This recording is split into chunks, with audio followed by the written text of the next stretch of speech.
All right, let's just be honest for a second. We've all been there, right? You've got the vision, you've got the plan, and you've got that flat-packed box of Swedish furniture that is just whispering promises of a more organized, beautiful life. But what happens when that minimalist dream slams head-on into the brutal reality of one tiny, missing piece? Well, you get a meltdown. And today, we're going to dissect one of the all-time greats.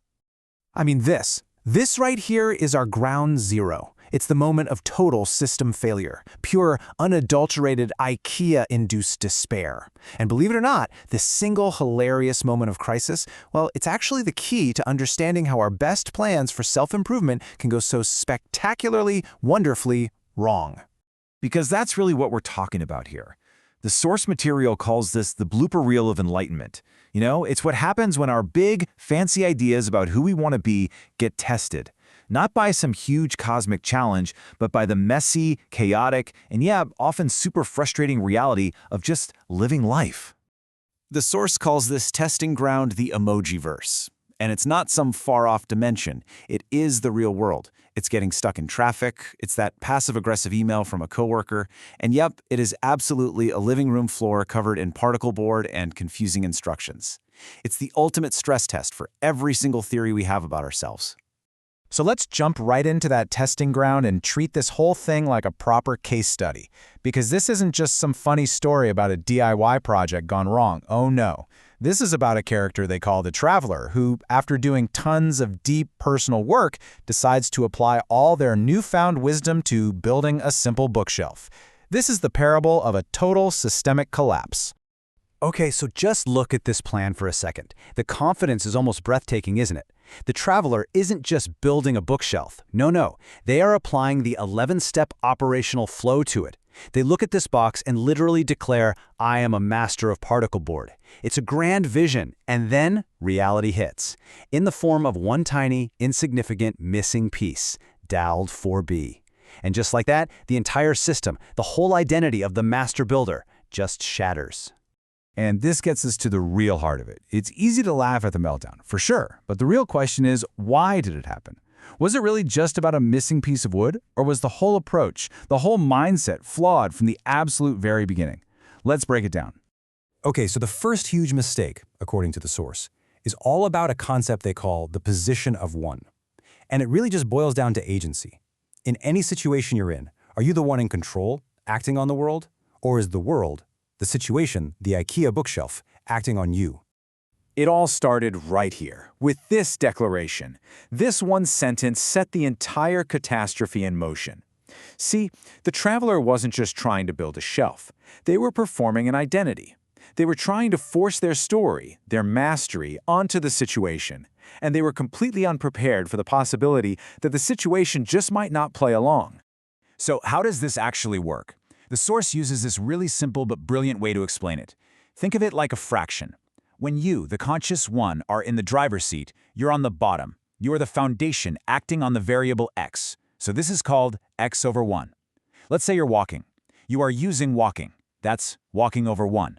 But when the world is acting on you, you're on top. The situation is in charge. So think about being stuck in traffic. You can't control it. You have to yield to it. That's 1 over traffic. One position is all about control. The other is all about surrender. And this just perfectly nails the Traveler's mistake. They were completely stuck in bookshelf/1 mode. I am in charge of this bookshelf. But the second Dowel 4B went missing, the whole context changed. The situation wasn't about building anymore. It was about a missing piece. The smart move, the right move, would have been to shift gears into 1/missing dowel mode, to pause, to adapt, to yield to the new reality. But they couldn't do it. They just kept trying to force an outcome that was no longer possible. But wait, there's more. The Traveler's mistakes didn't stop there. There was another, equally critical error going on. The source describes it with this really powerful metaphor. It's like trying to force spring in the middle of winter. It's all about matching your energy to the reality of the situation. So, the Traveler came in with pure spring energy, ambition, new beginnings, action. They were ready to grow a brand new bookshelf right out of the living room floor. But the reality of the situation, that missing dowel, was winter, a time for rest, for taking stock, a time to just stop and reassess. They were trying to plant seeds in frozen ground, and it just wasn't working. And here's the key insight, and it's a big one. When your high-energy plan smacks into a low-energy reality, You can't just push harder. That's how you get burnout and system failure. Or, a sweaty adult crying on a rug. You have to honor the winter. You have to pause, accept the reality of the missing piece, so that spring, that time of building and growth, can naturally come back on its own. Okay, so now let's take this one level deeper. All of this chaos happening on the outside, the bookshelf, the dowel, it was triggering a massive drama on the inside, a battle between two totally different parts of the self. The source uses this fantastic analogy of your mind as a multi-story building. Up on the top floor, with all the lights and the noise and the action, that's your surface self. It's your personality, your ego, the part of you that's always telling stories about who you are. But way down in the foundation, there's a silent, steady observer, the core witness. So who was actually holding the Allen wrench like a weapon? It was the surface self. It was the part of the traveler that had tied its identity to the story. I am a master of particle board. And when that story was threatened by a missing dowel, it completely freaked out. It judged, it got defensive, it created a whole new drama. I'm a failure. And all the while, the core witness was just there, in the background, watching it all happen without getting caught up in it. It was simply noticing, interesting. There's a feeling of rage here. So let's pull all these pieces together. The position of one, the 4 seasons, those 2 inner voices.